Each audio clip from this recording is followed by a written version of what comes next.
Hello everyone, welcome to success tree Punjab. मेरा नाम है गौरव और आज के इस सेशन में जो कि टॉप 1000 एमसीक्यूज ऑफ इंग्लिश का है, हम 30 क्वेश्चंस डिस्कस करेंगे। मोस्ट इंपॉर्टेंट क्वेश्चंस हैं जो आप क्लर्क के एग्ज़ाम में, पटवारी के एग्ज़ाम में या फिर कांस्टेबल के एग्ज़ाम में देख सकते हैं। इस टाइप के क्वेश्चंस ग्रामर से रिलेटेड होते हैं, ठीक है। बिल्कुल बेसिक क्वेश्चन है, बट आपको कॉन्सेप्ट अगर नहीं पता होगा तो आप इसको आंसर नहीं कर पाएंगे। बेसिक क्वेश्चन है, सिर्फ आपको एक बार पढ़ना है। अगर आपको कॉन्सेप्ट आता है तो आप एरर ढूंढ लेंगे, अगर आपको कॉन्सेप्ट नहीं आता तो थोड़ी सी कंफ्यूजन आपको ज़रूर होगी। चलिए शुरू करते हैं। पहला क्वेश्चन आपकी स्क्रीन पर है। देखिए फर्स्ट क्वेश्चन क्या कह रहा है। जब भी आप इस टाइप के क्वेश्चंस को देखें तो आप समझें कि सेंटेंस के पहले पार्ट को सब्जेक्ट बोला जाता है, ठीक है। सब्जेक्ट के अकॉर्डिंग सेंटेंस चलेगा। आई केम टू स्कूल, ठीक है। पास्ट टेंस यहां पर आ गया है, right. At the same usual time. 3 parts हैं। आई में तो कोई एरर नहीं है, केम टू स्कूल में भी कोई एरर नहीं है। आगे बचता है at the same usual time. Usual time तो सेम ही होता है, ठीक है। अगर सेम टाइम की बात करोगे तो वो तो यूजुअल टाइम ही रहेगा। सेम और यूजुअल इकट्ठे लगाना एरर है। अगर आप सेम और यूजुअल दोनों वर्ड्स इकट्ठे यूज कर रहे हो तो वो क्या शो कर रहा है आपको? एक एरर शो कर रहा है, ठीक है, कि भाई दोनों वर्ड्स जिनका सेम मीनिंग है आप इकट्ठे लगा रहे हो, जैसे काइंडली रिक्वेस्ट, ठीक है। तो इसीलिए यूजुअल आपका सही आंसर नहीं रहेगा, आप इसे हटा दें, ठीक है, तो आपका सेंटेंस सही हो जाएगा। नेक्स्ट क्वेश्चन पर चल रहे हैं। सेकंड क्वेश्चन देखो, the company is using influence to persuade people to buy its refrigerators. अब देखो यहां पर इसने यूज किया द कंपनी इज यूजिंग, ठीक है, बिल्कुल सही है यहां तक। इन्फ्लुएंस टू परसुएड, अब परसू करना भी तो इन्फ्लुएंस करना ही होता है, या तो इन्फ्लुएंस टू परस्यू पीपल या the company is using influence, ठीक है, company is using influence to pursue people to buy its refrigerator. Persuade ना यूज करें, तो परसुएड गलत हो जाएगा। टू के बाद आपको क्या लगाना होता है? वर्ब को लगाना होता है। वर्ब लगाएंगे तो आपका सेंटेंस क्या हो जाएगा? ठीक हो जाएगा भाई। नेक्स्ट थर्ड क्वेश्चन की तरफ चल रहा है।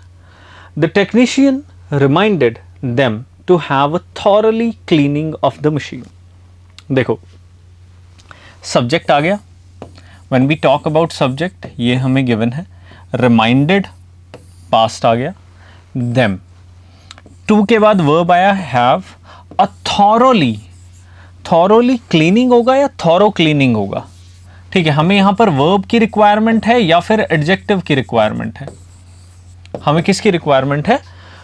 एक एडजेक्टिव की रिक्वायरमेंट है, एडवर्ब की रिक्वायरमेंट नहीं है। एडवर्ब थॉरली होता है, थॉरो क्या होता है आपके लिए? एडजेक्टिव होता है।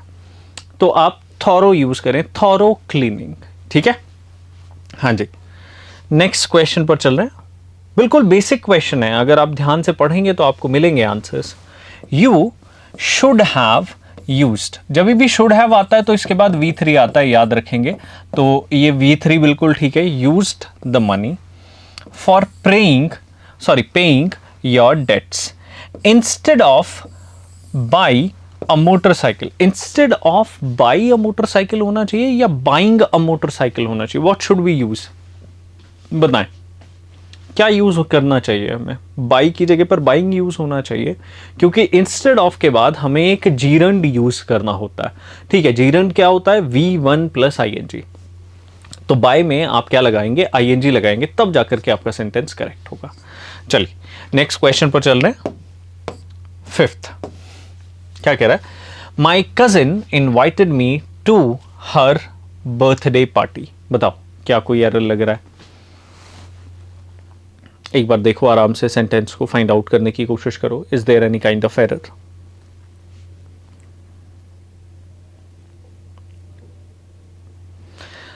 कजिन के साथ अगर आ जाए कजिन सिस्टर या कजिन ब्रदर तो वो एक एरर होता है, ये तो फॉर श्योर है, राइट। यहां पर ऐसा नहीं दिया गया तो माई कजिन बिल्कुल ठीक है। माई कजिन इनवाइटेड मी, ठीक है भाई, इनवाइटेड मी भी आ गया, मी भी ठीक है। टू हर बर्थडे, तो you are always invited to a party, to certain function, right, ठीक है, तो टू यूज हुआ है, मतलब ये भी ठीक है, देयर इज नो एरर, फिर कोई एरर नहीं बचता। अगले क्वेश्चन पर चल रहे हैं, क्वेश्चन नंबर 6। देखो क्या कह रहा है, वी शुड अबाइड, अबाइड का मतलब होता है follow, to the promise that we make. We के साथ मेक आया तो ये भी ठीक है, वी के साथ शुड आया ये भी ठीक है, वी1 आ गया ये भी ठीक है, लेकिन अबाइड के बाद टू नहीं आता, अबाइड के बाद विद भी नहीं आता, अबाइड के बाद आता है बाई। क्या आता है, by. We should abide by the promise, ठीक है, याद रखेंगे, भूलेंगे नहीं। अबाइड के बाद इन 90% ऑफ द केसेस हम बाई यूज करते हैं, ठीक है, प्रेपोजिशन का एरर है तो प्रेपोजिशन आपके लिए इंपॉर्टेंट हो जाता है। 7th क्वेश्चन देखो क्या है, everyone are expected to come to school tomorrow, ठीक है, ये सेंटेंस है, एवरीवन आर, ठीक है, एवरीवन के साथ सिंगुलर नहीं आना चाहिए, is, everyone is expected to come to school tomorrow. देखिए अगर किसी सेंटेंस की शुरुआत एवरी या फिर ईच से होती है, उसके साथ सिंगुलर वर्ब यूज की जाती है। सिंगुलर वर्ब मतलब इज, वॉज, हैज, इस तरीके से, ठीक है, आर यूज नहीं होगा, हैव यूज नहीं होगा, वर यूज नहीं होगा, ये चीज याद रखेंगे। Next 8th, my father has returned back to Chennai yesterday. देखो जब इस टाइप का सेंटेंस हो और रिटर्न यूज हुआ हो तो इसके बाद कभी भी बैक यूज नहीं करते। क्या यूज नहीं करते, बैक यूज नहीं करते, ठीक है। रिटर्न में ऑलरेडी बैक का मीनिंग होता है, रिटर्न का मतलब होता है कम बैक, ठीक है, तो आप कैसे यूज कर रहे हो सेंटेंस को, कम बैक, बैक, तो एक वाला बैक हटा दो, ठीक है, रिटर्न यूज करो। My father has return to Chennai yesterday, ठीक है भाई। नेक्स्ट 9th सेंटेंस क्या कह रहा है, Nalini says she is living in Chennai since 1991। जब हम देखते हैं कि हमारे सेंटेंस में सिंस या फॉर यूज हुआ है तो हमें एक चीज याद आती है, जो हमारा एक रूल पढ़ा हुआ है कि सिंस या फॉर किसके साथ आता है, हैज, हैव या इनके साथ अगर बीन लगा हो तो उसके साथ आता है। अगर आपने टेंसेस किए हैं तो आप समझ जाएंगे कि इज के साथ सिंस या फॉर नहीं आता, तो आप इसे हटाएंगे, इज को क्या लगाएंगे इसकी जगह पर, शी हैज बीन लिविंग। इस टेंस को बोलते हैं प्रेजेंट परफेक्ट कॉन्टिन्यूअस। जब पास्ट में किसी टाइम पर आपका एक्शन शुरू हुआ हो और अभी भी चल रहा हो, ठीक है, उसको प्रेजेंट परफेक्ट कॉन्टिन्यूअस में लिखा जाता है। तो she has been living in this country या फिर in this city since 1991, right, ठीक है भाई, क्लियर हो गया होगा क्यों हमने यहां पर हैज बीन यूज किया है। Next 10th, we get excellent furnitures in this shop. क्या हम फर्नीचर्स यूज करते हैं, नहीं, फर्नीचर इज अनकाउंटेबल नाउन, आप काउंट नहीं कर सकते हैं। आप नहीं कहते हैं कि हमने आज एक फर्नीचर खरीदा है या 2 फर्नीचर खरीदे हैं, ठीक है, आप हमेशा बोलते हैं कि फर्नीचर खरीदा है। तो हम क्या लिखते हैं यहां पर, we get excellent furniture in this shop, ठीक है। सेकेंड पार्ट में आप एरर ढूंढ लेंगे। 11th, नेक्स्ट है आपके पास 11th, we should arrange for a porter as the luggages are heavy. हाँ जी बताएं, we should arrange for a porter, porter का मतलब होता है ढोने वाला, सामान ढोने वाला, ठीक है, हमें अरेंज करना चाहिए जो सामान है वो हैवी है, भारी है। बताइए क्या लगेजेस होता है, do we use luggages, luggage, baggage, furniture, इनकी प्लूरल फॉर्म नहीं यूज होती, ठीक है, तो यहां पर भी सेम कॉन्टेक्स्ट में आप लगेजेस यूज नहीं करेंगे, ठीक है। अब लगेज आ गया, लगेज के साथ क्या यूज करेंगे, इज यूज करेंगे, याद रखिएगा, भूलिएगा मत, ठीक है। बड़े सिंपल से कॉन्सेप्ट हैं, ठीक है, और सिंपल से कॉन्सेप्ट हमेशा कंफ्यूजिंग होते हैं क्योंकि पता नहीं होता। Being very dark the visitors found it difficult to locate the switch. देखो जब भी सेंटेंस की शुरुआत बीइंग से हो आपको ध्यान रखना है कि आगे जो है क्या वेदर रिलेटेड कोई फिनोमेना है, जैसे बीइंग वेरी डार्क, बहुत अंधेरा था, तो वेदर रिलेटेड फिनोमेना हो गया, वेदर रिलेटेड इशू हो गया, राइट। तो इससे पहले क्या लगाओगे, इट लगाओगे। इट बीइंग वेरी डार्क, ये तो बताओगे ना क्या बहुत अंधेरा था या किस चीज में बहुत ज्यादा अंधेरा था, ठीक है। लाइक इट बीइंग रेनिंग, ठीक है, तो हम क्या कह रहे हैं कि भाई बारिश होने के कारण, है ना। तो यहां पर आपको इट लगाना पड़ेगा, तब जाकर के आपका सेंटेंस ठीक होगा। 13th, we shall go out if it does not rains. अगर आप देखो यहां पर भी रेन आया है और हमने इट यूज किया है, तो वेदर रिलेटेड फिनोमेना इसके साथ इट आ गया। बट क्या कोई और भी एरर है इस सेंटेंस में, देखो फाइंड आउट करने की कोशिश करो, is there any kind of error.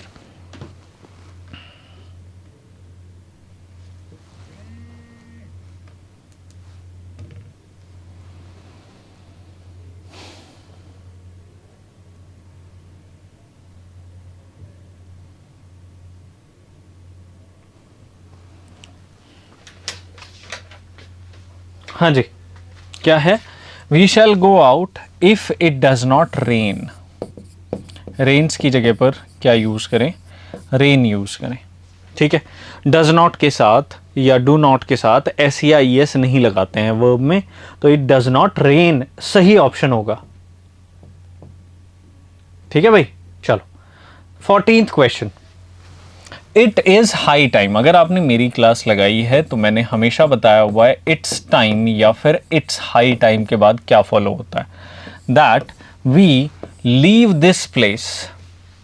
हाँ जी, तो कमेंट में जरूर बताइएगा इस क्वेश्चन का आंसर क्या है। मैं तो अभी बताने जा रहा हूं, लेकिन आप कमेंट में जरूर बताइएगा, ठीक है।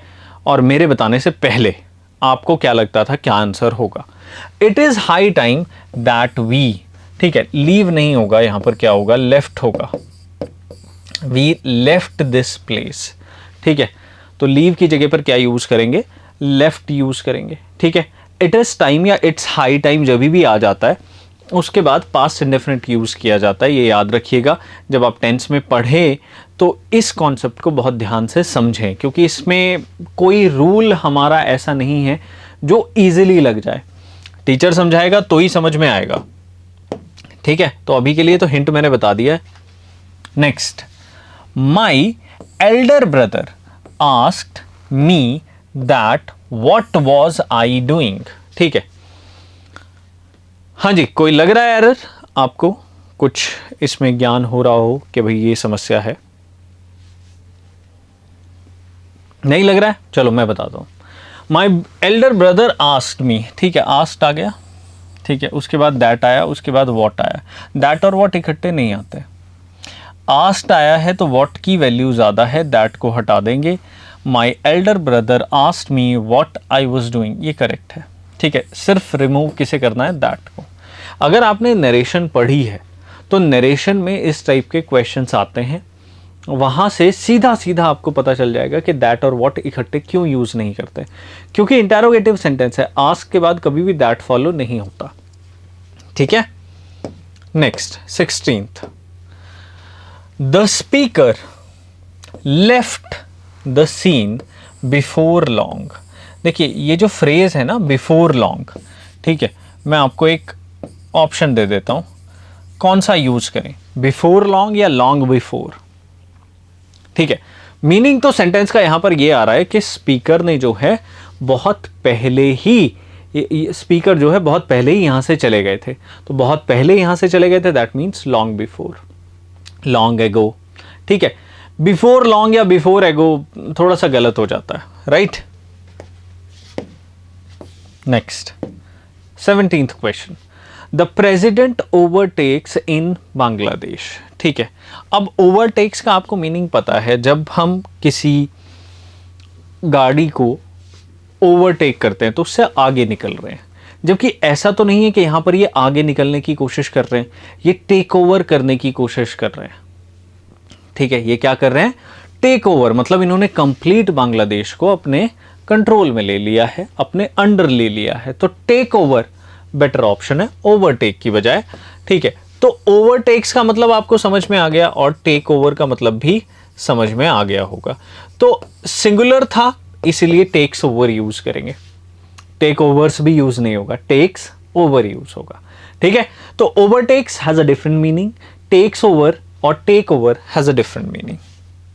नेक्स्ट, ये रहा next question. The Hindu is most popular than any other newspaper in India. बताएं आपको क्या लग रहा है कि यहां पर क्या एरर होगा। और लेक्चर को प्लीज़ लाइक ज़रूर करिए, शेयर ज़रूर करिए अपने दोस्तों के साथ and do subscribe our YouTube channel. अगर आपने टेलीग्राम ज्वाइन नहीं किया है तो लिंक डिस्क्रिप्शन में है, आप जाकर के ज्वाइन कर सकते हैं। हाँ जी, फटाफट बताएं। देखो, सेंटेंस में जब एनी अदर आ जाए, ठीक है, और उससे पहले देन दिया गया हो, तो इन दोनों के लिए हम कंपैरेटिव डिग्री यूज़ करते हैं। क्या यूज़ करते हैं? कंपैरेटिव डिग्री यूज करता है। कंपैरेटिव डिग्री क्या होता है? मोस्ट पॉपुलर की जगह पर मोर पॉपुलर लगाना है। ठीक है, क्या लगाना है? More popular. The Hindu is more popular than any other newspaper in India. ठीक है, तो इसे बोलते हैं using comparative degree in superlative sense. जब डिग्री तो आप कंपैरेटिव यूज करते हैं लेकिन उसकी सेंस सुपरलेटिव आती है। ठीक है, अब अगर आपने सुपरलेटिव डिग्री यूज करनी है तो उसके बाद देन और एनी अदर यूज नहीं होता। अब सुपरलेटिव डिग्री सिर्फ और सिर्फ अगर आप यूज करना चाहते हैं तो केस कैसा होगा? The Hindu is the most popular newspaper in India. ठीक है, इस तरीके से होगा। बट अभी तो यहां पे सेकंड पार्ट में एरर है। गिवन सर्कमस्टांसेस के अकॉर्डिंग आप मोर पॉपुलर यूज करेंगे। नेक्स्ट 19th क्वेश्चन की तरफ चल रहे हैं भाई। आई होप कि ये क्वेश्चन आपको समझ में आ गया होगा। 19th, I am having 3 children. देखो, जब हम ये फॉर्म यूज करते हैं एम हैविंग, तो हम बताते हैं कि हमारा एक्शन जो है कॉन्टिन्यूस है। क्या है? कॉन्टिन्यूस है, कि हमारा एक्शन अभी चल रहा है। क्या हो रहा है? चल रहा है, कॉन्टिन्यूस है, चल रहा है। ठीक है, तो आई डोंट थिंक सो कि ये एक्शन चल रहा है, राइट? तो आप क्या यूज करेंगे? I have. ठीक है, 3 चिल्ड्रन मतलब मेरे 3 बच्चे हैं, राइट? जैसे आई एम हैविंग ब्रेकफास्ट, तो मैं अभी ब्रेकफास्ट कर रहा हूं, that means I am eating breakfast, right? I am eating right now. तो वो सेंस यहां पर नहीं थी। नेक्स्ट 20th क्वेश्चन, देखो क्या कह रहा है। All mangoes in this basket are over ripe. ज्यादा पक गए हैं। ठीक है, ये कह रहे हैं ऑल मैंगोज सही है या ऑल द मैंगोज सही है? बताओ, ऑल द यूज करें या फिर ऑल यूज करें सिर्फ? Which one looks better and grammatically correct as well, right? देखो, ऑल द मैंगोज जब हम यूज करते हैं तो ऑल क्या बन जाता है हमारे लिए? एक एडजेक्टिव बन जाता है। मैंगोज है नाउन। ठीक है, जब आप बताते हैं कि सारे के सारे की बात हो रही है, दैट मीन्स एक कंप्लीट रेंज की बात हो रही है, उसको डिफाइन करने के लिए आप उससे पहले एक डेफिनेट आर्टिकल यूज करते हैं, because that all the part is definite. वो जो सारा पार्ट जिसका जिक्र कर रहे हैं आप, वो अब डेफिनेट हो चुका है। उसमें से कोई ऐसा नहीं है जिसे आपने छोड़ा हो, एक्सक्लूड किया हो, राइट? जब आप एक्सक्लूड नहीं करते, सारी चीज़ों की बात करते हैं, जैसे ऑल द स्टूडेंट्स, वहां पर आपको द यूज करना होता है। ठीक है, ऑल द स्टार्स। क्लियर हुआ? 21st question, why they didn't turn up to the workshop. बताएं भाई, क्या ये सेंटेंस ठीक है?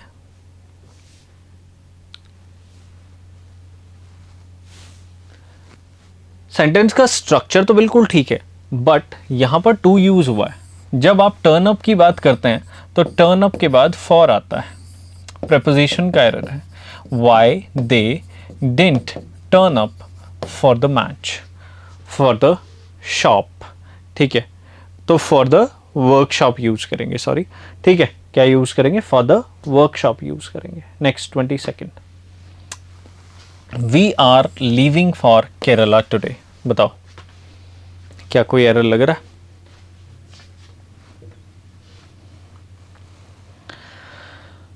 कोई एरर नहीं है, there is no error in the sentence. R के साथ आईएनजी यूज किया गया है और वो आज केरला के लिए जा रहे हैं, तो कोई एरर नहीं है। प्रपोजिशन भी ठीक यूज हुई है, लीव फॉर। ठीक है, किसी जगह के लिए जाना, तो ठीक है। 22nd sentence, there is no error. 23rd. We have to return back immediately. We have to return back immediately. बताओ, रिटर्न के बाद बैक यूज होता है क्या? अभी तो हमने किया था, नहीं होता है, हटा दो फिर. We have to return immediately, right? 24th. Hari lost 100 rupees note yesterday. हाँ जी, बताओ भाई. Hari lost 100 rupees note yesterday. क्या होगा आंसर? 100 रुपीज होना चाहिए या 100 रुपी होना चाहिए? This works as an adjective. Note से पहले जब आप एक नंबर यूज कर रहे हैं तो नंबर की प्लूरल फॉर्म मायने नहीं रखती. 100 रुपी नोट होना चाहिए, ठीक है, रुपीज नहीं. अगर आप यूज कर रहे हैं नोट्स ऑफ, ठीक है, तब आप प्लूरल फॉर्म में चाहे यूज करना चाहते हैं तो कर सकते हैं, कोई दिक्कत नहीं है, ठीक है. 100 रुपीज आप ये यूज कर सकते हैं, कोई इसमें दिक्कत नहीं है. 200 रुपीज आप यूज कर सकते हैं, बट नोट लगा दिया, नोट इज नाउन, ठीक है. तो इस नाउन में आप एस या एस लगा सकते हैं, इस एडजेक्टिव में नहीं, ठीक है. ये वही कहने वाली बात हुई कि गुड यूज कर रहे हो एडजेक्टिव की तरह, बॉय यूज कर रहे हो नाउन की तरह, और फिर क्या बोल रहे हो, गुड्स बॉय यूज कर रहे हो, तो that will have a total different meaning, right. तो आप यहां पर गुड्स यूज नहीं करेंगे. उसी तरीके से 100 रुपीज यूज नहीं करेंगे, रुपी यूज करेंगे. Next, the artist and writer has died. देखो, अगर आपने सब्जेक्ट वर्ब एग्रीमेंट किया है तो वहां पर हमारे पास एक रूल आता है. क्या आता है? Repetition of articles. क्या आता है? Repetition of articles. कि अगर आर्टिकल्स रिपीट हुए तो प्लूरल वर्ब होगी, अगर आर्टिकल्स रिपीट नहीं हुए हैं इन टर्म्स ऑफ सब्जेक्ट तो सिंगुलर वर्ब यूज होगी. यहां पर आर्टिकल रिपीट नहीं हुआ है. The artist and writer, so we are talking about a single person, ठीक है. उस रूल में क्या होता था कि आर्टिकल अगर डबल हो जाए, रिपीट हो जाए, तो आप दो अलग अलग पर्सन की बात कर रहे हैं, फिर प्लूरल वर्ब यूज कर लेते थे, like the artist and the writer, they are two people, ठीक है, हैव आ जाता. लेकिन यहां पर तो ऐसा है ही नहीं. The artist and writer, we are talking about one person, has use हुआ है, दैट मीन्स नो एरर, कोई एरर नहीं है. रूल मैंने समझा दिया, रिपीटिशन ऑफ आर्टिकल्स वाला याद रखेंगे. 26, क्या है सेंटेंस?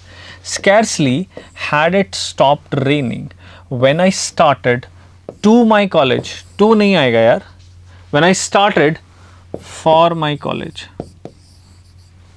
ठीक है. When I started for my college, preposition का एरर है. प्रपोजिशन में क्या होता है?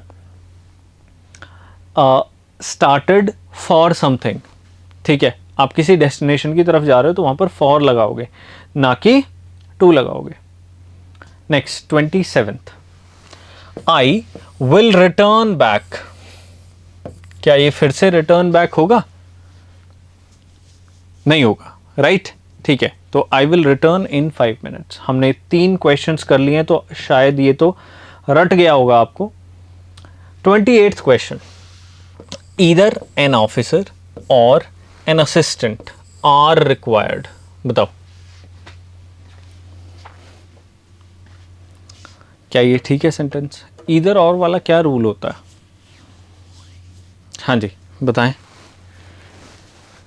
याद है? कुछ दिमाग पे जोर डालो कि ईदर और से अगर दो सब्जेक्ट ज्वाइन होंगे तो वर्ब कौन से सब्जेक्ट के अकॉर्डिंग आएगी? सेकंड सब्जेक्ट के अकॉर्डिंग आएगी. फर्स्ट सब्जेक्ट चाहे कुछ भी हो, हमें कोई फर्क नहीं पड़ेगा उससे, हमें देखना ही क्या है? सेकंड सब्जेक्ट देखना है. तो ईदर एन ऑफिसर और एन असिस्टेंट, असिस्टेंट के अकॉर्डिंग आर नहीं, इज आएगा, because second subject is singular, ठीक है. ईदर एन ऑफिसर और an assistant is required. Are की जगह पर क्या लगाओगे? इज लगाओगे, तब जाकर के सेंटेंस जो है वो क्या होगा? ठीक होगा. चल, आई थिंक क्लियर हो गया होगा ये सेंटेंस. 29th सेंटेंस की तरफ चल रहे हैं. आई हैव सीन हिम यस्टरडे. हाँ जी, बताओ, क्या कोई एरर है इस सेंटेंस में? आई have seen him yesterday. Yesterday represents past period of time, और यहाँ पर ये डेफिनेट हमें एक इंफॉर्मेशन मिल जाती है कि ये जो है पास्ट टेंस को रिप्रेजेंट करेगा। किसे रिप्रेजेंट करेगा? पास्ट टेंस को। तो आई हैव सीन नहीं होगा, क्या होगा? I saw. ठीक है, past tense, past time. I saw him yesterday, मैंने उसे कल देखा था। I have seen him yesterday, ऐसा नहीं होगा, या तो फिर ये होगा I have seen him today. ठीक है, या जस्ट नाउ। 30th सेंटेंस की तरफ चल रहे हैं। Being a rainy day we didn't go out, ये सेंटेंस हमने अभी किया था, सेम कॉन्सेप्ट। ठीक है, मैंने आपको बताया था कि वेदर रिलेटेड कोई भी फिनोमेना आता है तो वहां पर आपको क्या यूज करना होता है? बताओ, क्या वो अभी भी मिसिंग है? क्या उसे अभी भी यूज होना चाहिए सेंटेंस में? बताएं भाई।